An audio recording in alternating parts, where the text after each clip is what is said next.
But we don't need to look back and just either Yahuwah's words and his Torah stand on its own or it doesn't. There's no wiggle room here anymore. There's no let's continually look back at what we used to do. But if his words are your focus, like, is that your focus or not?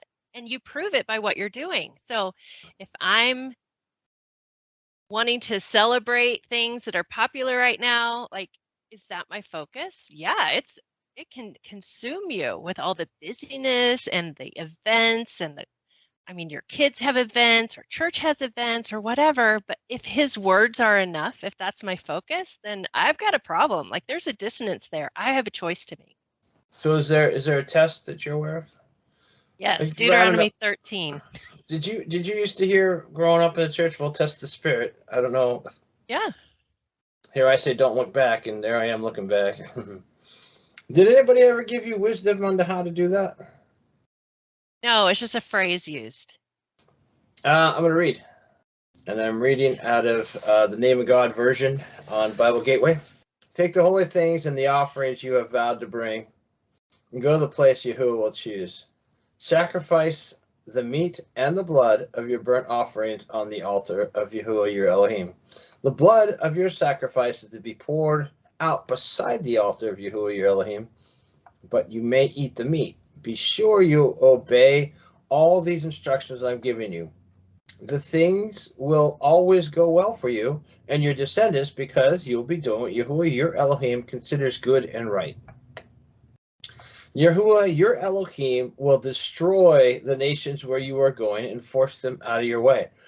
You will take possession of their land and live there. After they've been destroyed, be careful you aren't tempted to follow their customs. Don't even ask about their gods and say, how did these people worship their gods and want to do what they did? Never worship Yahuwah your Elohim the way they worship their gods, because everything they do for their gods is disgusting to Yahuwah. He hates it. They even burn their sons and daughters as sacrifice to their gods. Be sure to do everything I command you. Here you go. Never add anything or take it away from it, or take anything away from it. Now we're going to go to Deuteronomy 13. Here's your test. One of your people claiming to be a prophet or to have prophetic dreams may predict a miraculous sign or an amazing thing. What he or she predicts may even take place. But don't listen to that prophet or dreamer. If he says, let's worship and serve other gods, the gods may be gods you've never heard of. Yahuwah your Elohim is testing you. Yahuwah your Elohim is testing you. Yahuwah your Elohim is testing you to find out if you really love Yahuwah your Elohim with all your heart and with all your soul. Worship Yahuwah your Elohim, fear him, obey his commands, listen to what he says, serve him, and be loyal to him.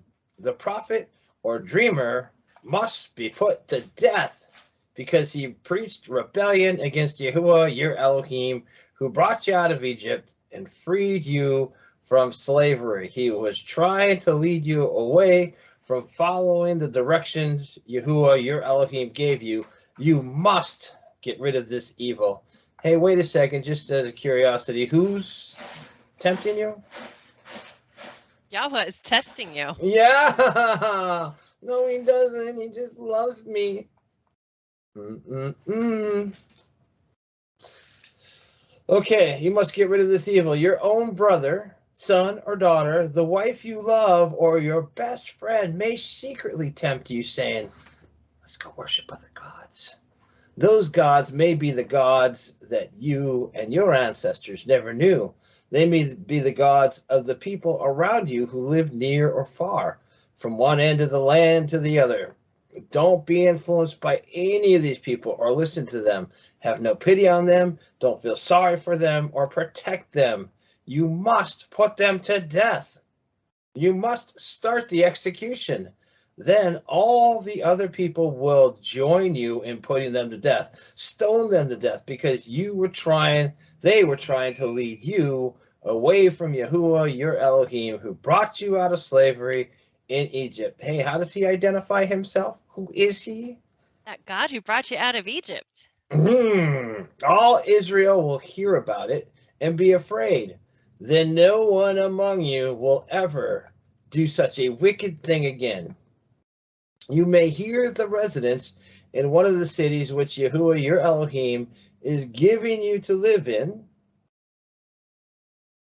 have been led away from Yahuwah, Yahuwah your God, by worthless people. You may hear these people have been saying, let's worship other gods. Those gods may be gods you've never heard of. Then make a thorough investigation. If it is true, and you can prove that this disgusting thing has been done among you, you must kill the residents of that city with swords and destroy the city and everyone in it, including the animals, because they are claimed by God. Gather their goods to the middle of the city square, and then burn their city and all their goods as a burnt offering to Yahuwah your Elohim. Elohim, it should be Elohim. I keep saying him, but him is plural. It must remain a mound of ruins and never be rebuilt. Don't ever take any of these things claimed for destruction. Then Yahuwah will stop being angry and will show you mercy. In his mercy, he will make your population increase as he swore to your ancestors. Yahuwah, your Elohim, will do this if you listen to him. Obey all his commands that I am giving you today, and do what Yahuwah, your Elohim, considers right. And that is the 12th verse of the 13th chapter. I think you have to go just a couple more verses. Okay, Deuteronomy 14. You are the children of Yahuwah, your Elohim. So when someone dies, don't mourn by cutting yourselves or shaving bald spots on your head. You are people who are holy to Yahuwah your Elohim. Out of all the people who live on the earth, Yahuwah has chosen you to be his own special possession. My version has treasured possession. There's a list of all the stuff that you're not supposed to eat, and you can read that. Oh yeah, it continues on. Like there's always more to the story, right? So in this walk, are we supposed to be looking backwards? That's what Definitely we did? not. Look at his words. Isn't that enough? And for the incentive of having his mercy being multiplied and being his treasured people. I mean, isn't that enough incentive? So I heard it said that people say that we need to draw a basis of comparison in order to keep Torah. We need to. We don't. He's above it, man. He's above your comparison, our comparison, my comparison. Like, if he remembers it as if it never happened, when we were in another religion and worshiping that way, we were doing what he found disgusting. Yeah. Because if you want to go back far enough in history, you could say that people that started those religions used to offer up their children as sacrifice to the sun god. That's all he is, man. That's all it is. It's just another version of the sun god. So why do I need to look at that when he literally says it's disgusting to him? And then, well, this is my basis of comparison. He doesn't have nothing to do with it, man. And I love the focus of this is that if your God is the God who brought you out of Egypt, you're good. Like that is your bullseye on the target. That's who he says he is again and again in scripture. So what are we supposed to do with these people that when we can't be killing people? No, we don't have that set up today. But it doesn't mean I want to hang out with them. I just find it this is the test, right? Who is Yahuwah? Yes. He's the God who brought us out of Egypt. Yeah, that's huge. He's so famous. Think of it. He defeated all the gods of Egypt. They were the premier culture of the time. Their gods were the gods to worship. You were going to a party, you were celebrating their culture, right? I'm sure they had huge celebrations. And they had so many gods. You would have like a party every week or something. There's so many of them. And Yah defeated each and every one of them. Not only that, he let them come out of Egypt with all of the treasures of Egypt. He defeated their army. Like they were nothing by the time Yah was done with them. And think of the news of the day. Every nation around would have heard of these Israelites. Oh my gosh, don't mess with them. Their God is in their midst. Look at that pillar of cloud during the day, even from far away. I can see that. The pillar of fire by night. I can see that too. Like he's right there. So Moshe's original question is, who do I tell them who sent me? Yeah. He's getting ahead of himself. He's not. Absolutely. He didn't know yet. He's like, dude, just go do what I told you because I'm about to make a name for myself. Absolutely. And prove himself. Like, think of how well he is proven. Not only did he provide for them, and now he's going to continue providing for them in the desert, giving them water, giving them food every morning. I mean, that's huge. Their shoes don't wear out. Like, he's right there with them. I don't know about your town, but I can't chop up a goat in my property here. Well, throw it up on an altar. Like, that's not something we don't have a lot of those things. Like, we don't have the Levites. I mean, maybe they exist somewhere. I haven't met them yet. That's what I'm hoping. Like, hopefully they do exist somewhere, and hopefully somewhere the offerings do continue. But as far as I know, they don't. And I'm not qualified. So I have to look at Torah as what can I do? I can't do a lot of the commands, but I can do a lot of the commands at the same time. So the what not to do's are pretty easy to avoid, I think. You know, if at least they're apparent. If we take this God we worship seriously, I can remember thinking like, if I mess up, I'll just ask forgiveness and I'll be good to go. You know. Yeah, you're covered with grace. It's easy. The doing something for the benefit of it makes him happy. Yeah. Or not doing something for that same benefit is not something that even occurred to my mindset, you know? But now it's just like, okay. And to qualify as his people, that's huge. Do I qualify to be that treasured people we just read about? That's a big deal. Treasured people, special people. I guess. Because you're protected, you're provided for. He said there everything was going to go well for you. Like what? Awesome. I want that expectation.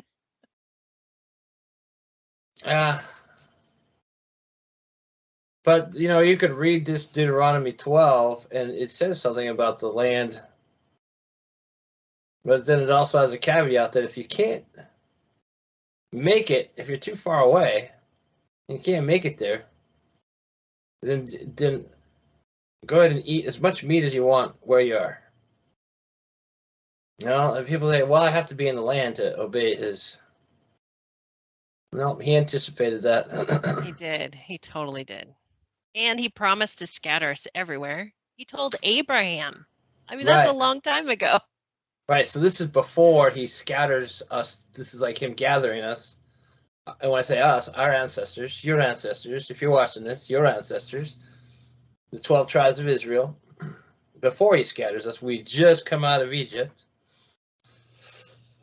And then he's saying, he's making a kind of a prediction in his, Moshe is anyway, in his statement. Well, think about Jubilees. We know that Moses was shown on the mountain all of the history. So he knows what's coming. And then he warns the Israelites, oh, by the way, I know what's going to happen. I know what you're going to do. So he even warns them.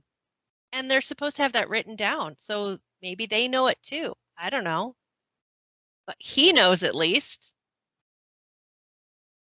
So if then we get to this part, which I kind of feel is neglected a lot, do not add to or take away from these words. That one's huge.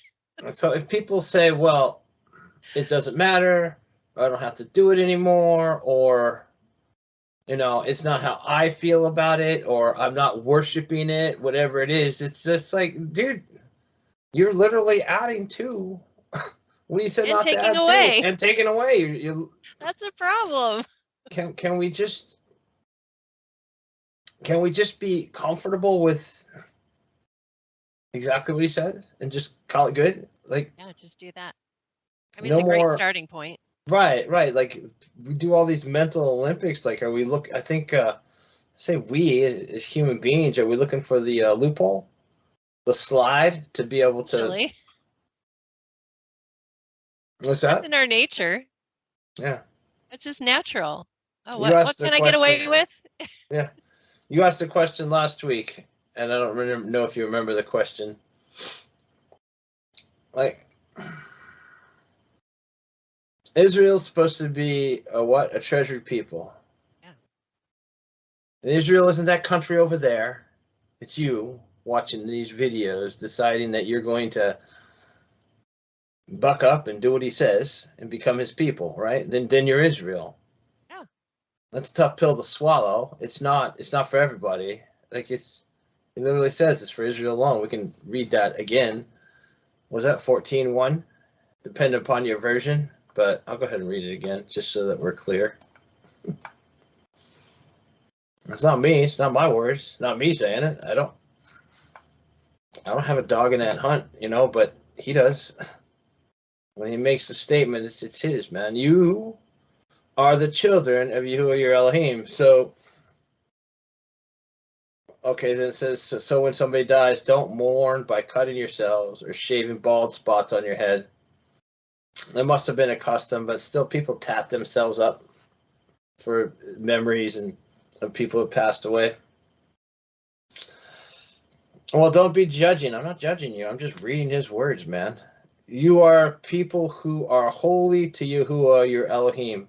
Out of all the people who live on earth, Yahuwah has chosen you to be his own special possession or a treasured possession or whatever your scripture says. And it may be it may not be 14:1, it may be 14:2.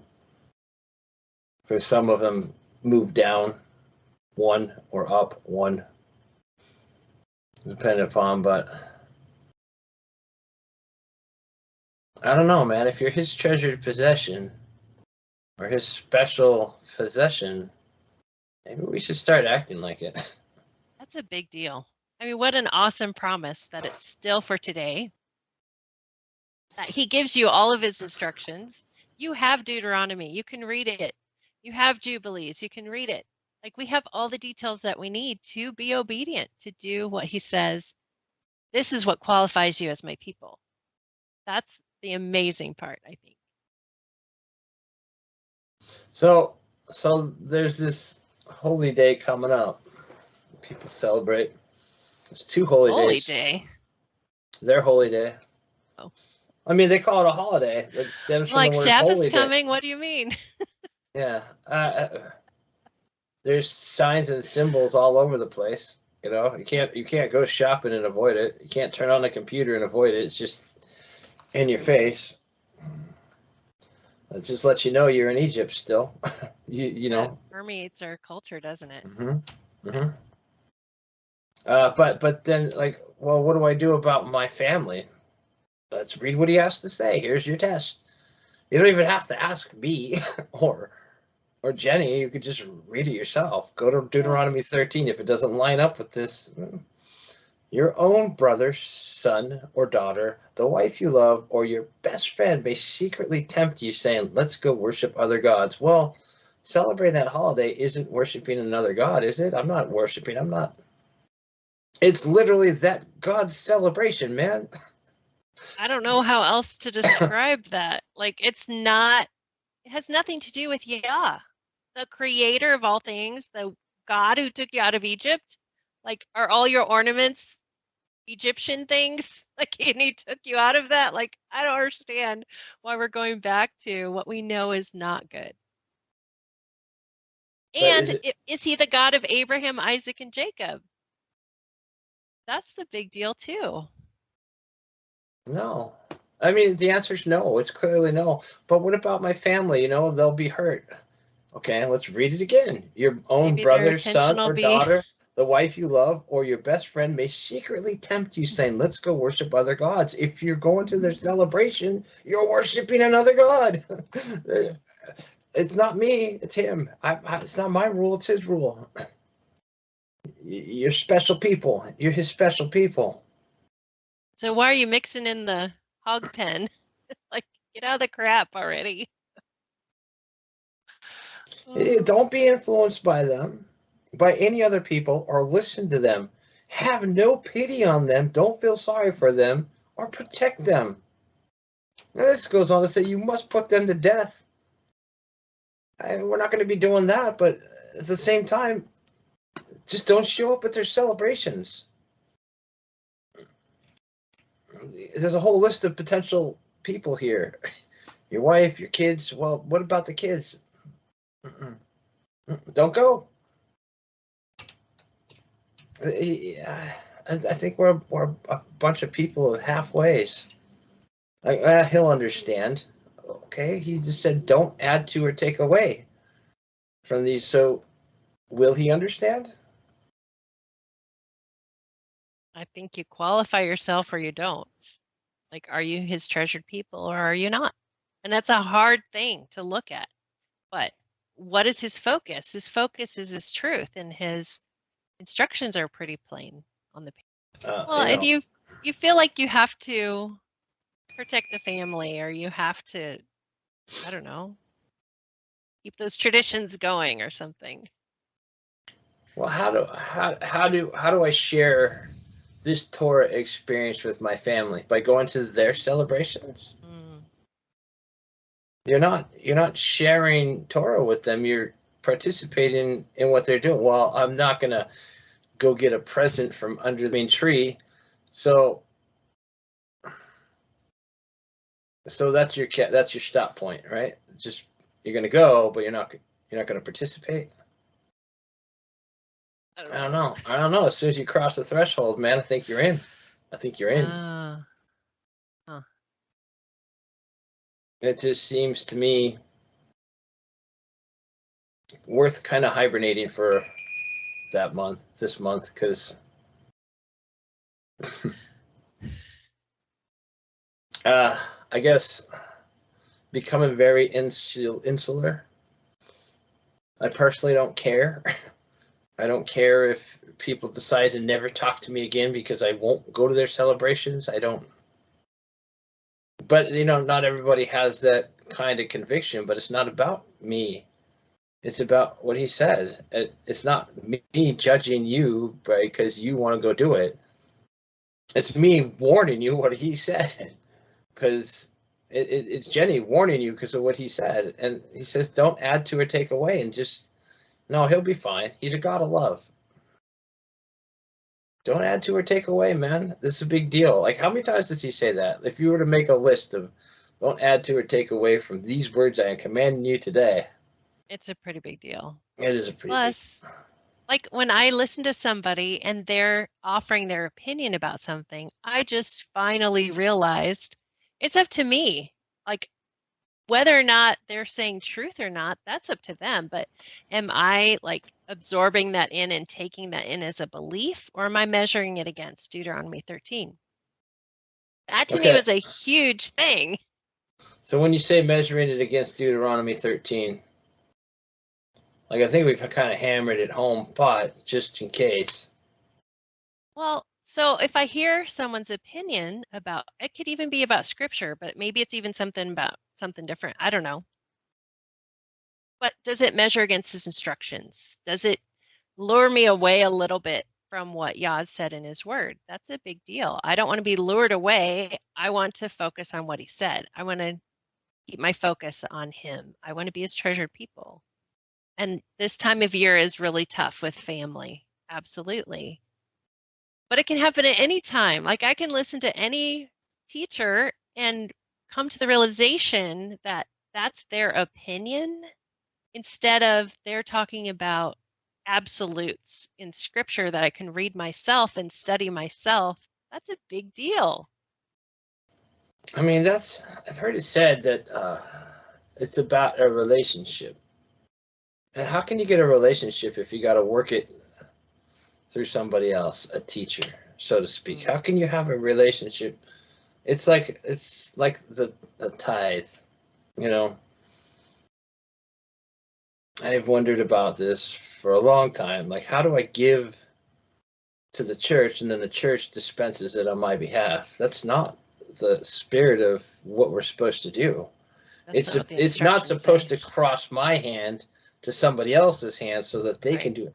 No, I need to go find somebody in need and then give it to them so And that it can. hopefully somebody in Torah. That's the thing too. Like we have all these, oh, I feel good if I just give to some random stranger. Well, okay. They, I don't know. It's a messy topic too. But even people. Well, okay, let's just say this is a thing. I'm going to go down a road that people are going to be like, dude, you're kind of nuts. But let's say I'm a little bit short this month and I want to cover something, some bill or something, or maybe I want to buy something and I don't have the money. Then I start thinking, well, who can I go give something to bless their life so that it'll come back to me, right? And I don't know about your town, but my town, there's always homeless hanging out by the Walmart with the signs, Sure. Just go search them out, because it's not the receiver, it's doing Yahuwah says, practice kindness and generosity, like the book Tobit that's no longer in our Bibles. Boy, I spent some time with that one, and that's all about the blessings for giving. And then, like, Tobit doesn't experience the blessing until the end of his life. He's got to go through some serious stuff, but it's kind of how we become Israel. Tobit says that he's amongst his brethren, he's in captivity, and he's the only one going up to Jerusalem to do what Yahuwah says to do. And he even names his tribe. He's the tribe of Naphtali. Oh, he's not going up there with anybody else. He's just going by himself, man. That's a big deal. I think that's a big deal. I think that so applies to today. It is. He's carrying out those instructions. And it makes me think of Job as well. Like stuff is not going well. Like I'm in the midst of this. Like what is going on here? But I still know Yah's words are true, and I still trust that he's going to at least bring me through this somehow. I don't know. Yeah, so how can I be a blessing on somebody else's life? Yeah. Be it money, be it... with Tobit that you mentioned, he still, like, he buried people that had died. Like, he was carrying out the instructions he should have done for his own countrymen kind of thing. Mm-hmm. And he does, acts of righteousness, basically. And finally, he is cured from his blindness. I don't know what I was going to say there. Well, I mean, he's cured from his blindness, but how he's cured from his blindness is part of the whole thing. Like we talked about, the miracle is in the timing. Like the miracle was literally in the timing. Like he's actually grumbling. And he's arguing with his wife, who goes and gets a job because he's blinded by bird poop of all things, which is just like, you don't even want to say that, but evidently it's a problem. It's a problem in the Middle East specifically, because I guess people are, I don't know. But part of the deal is, so what do they say? No good deed goes unpunished, right? So like he buries this dude, and because he's touched a dead body, doesn't want to dishonor his family, so he sleeps by his courthouse wall, and there's a bird there, and it poops in his eyeballs, and he goes blind from it. There's no cure for it. It's kind of gross, actually, to say that, and it's kind of a weird thing, but whatever, man, it happened. So, but here's this guy who was doing something, and then like, I just feel like this is such a big deal too. Like, I think the big thing in that, though, is that his prayer was heard. Like he's asking Yah to 13:3 says, Yahuwah your Elohim is testing you to find out if you really love Yahuwah your Elohim with all your heart and with all your soul. Worship Yahuwah your Elohim, fear him, obey his commands, listen to what he says, serve him, and be loyal to him. And I'm just here to tell you about if you're going to get on this walk and you're going to think it's going to be easy, he's going to test you over and over and over again. I mean, we could argue that Abraham is the guy, right? Yeah. And we could ask ourselves, am I making a big enough deal of his stuff? Am I celebrating his stuff? Is that my focus enough? Is my energy and my celebrations going to his Shabbat? Is my, am I focused on his instructions? Am I measuring up to that? That's the big deal. What about making other things as God? Like I used to hear that all the time. Like if you go watch a movie or you watch sports or you listen to some music or you're making. I don't see that as the same thing. Do you? That has your attention? That doesn't say don't have your attention towards being entertained. It says says don't have an image. Is that an image though? Well, I mean, don't have something in front of you instead of Yah himself, kind of thing. Like, do you think that's a God? No, but I don't think watching a movie. No, I don't either. I'm just saying, like, what his instruction actually is, because we don't want to add to it, right? And we don't want to take away. So it's easy sometimes for us to add, oh, and by the way, don't watch any movies. And oh, by the way, don't listen to any music. And oh, by the way, don't, like, we try to tighten down those instructions instead, or make them worse when it's don't have an image. Like, I don't want to have anything comparable to Yah or getting in the way of. Like, what's your hobby? What's the thing you love to do? Some people love to garden, right? And then they ask themselves, well, am I making my gardening a good? It's like, come on, man. It's just enjoying something. Like, you're going to enjoy something. I really love playing music. That's my thing, right? I love playing my guitar. I love it. Absolutely love it. And I don't find it like it's not trying to make you miserable. And I think sometimes we think, oh, to be a good Torah person, I have to be miserable. Then I'm really righteous. And that's not what it's about. You are his treasured people. Right. So if he's gonna test you, somebody who you love is going to step into your life. Could it be your brother, your son, your daughter, your wife, right, your best friend, and they could say, "Yeah, just come over for Christmas. It's no big deal." Really? Are you gonna? I've had people say, "Well, what happens?" Have some ham while you're at it. I've had people tell me. I've had people tell me that, what happens if you don't keep the Shabbat? Are you gonna die? I don't want to miss out. You act like it's a punishment, man. They have the wrong idea.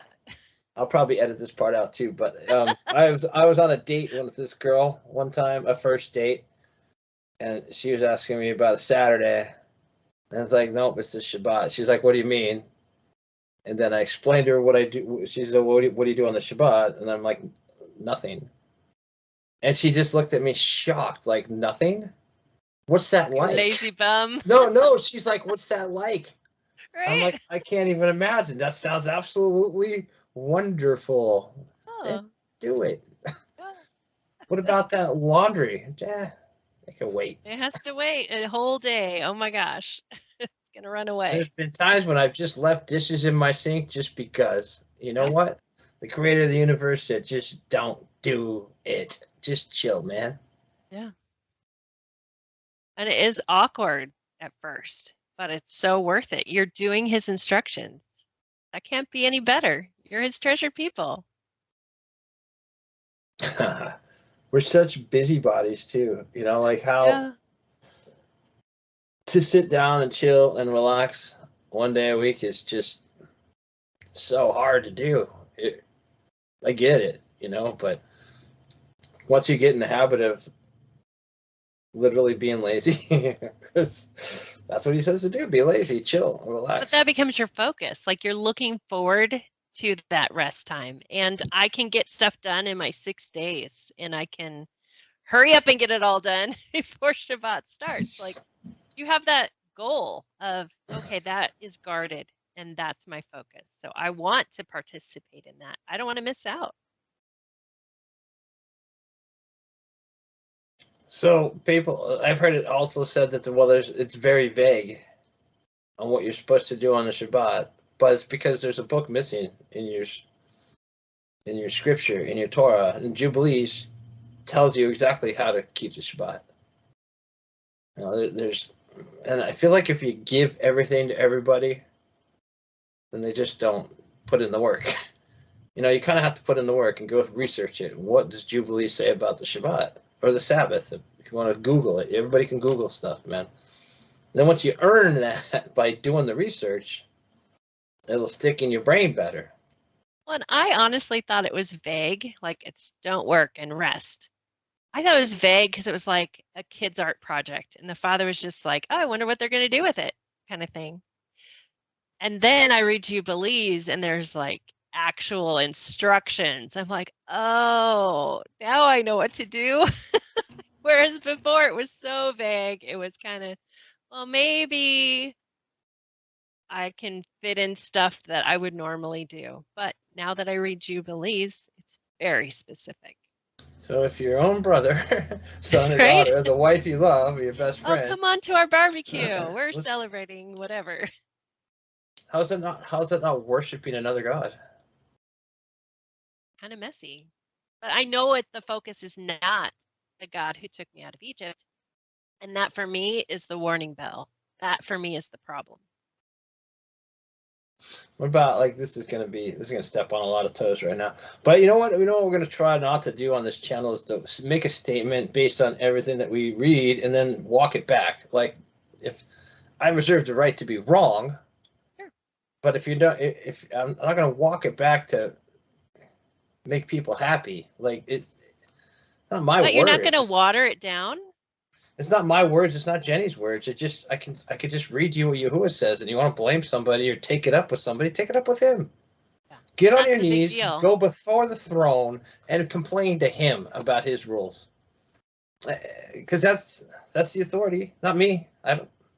Honestly, I don't care what you do. Do it or don't. It's up to you. Yeah, you want to be treasured and special. Maybe you should think about it, but. And his instructions and who he says he is the Savior and salvation. Why do you need another one when he proved himself by getting you out of Egypt? He proved himself by providing. He proved himself by giving them land and houses they hadn't even built to be his people. We have those instructions, and it's still true for today. I mean, yeah, we're going to get into 2 Kings next time, right? And 2 Kings is kind of a punch in the mouth. If you guys want to go on, what is it, 2 Kings 17? It's, again, focusing on his commandments, like doing Torah and repenting of not doing Torah. That's a big deal. To be worthless by not doing it? No, I want to be his treasured people. I want to do it.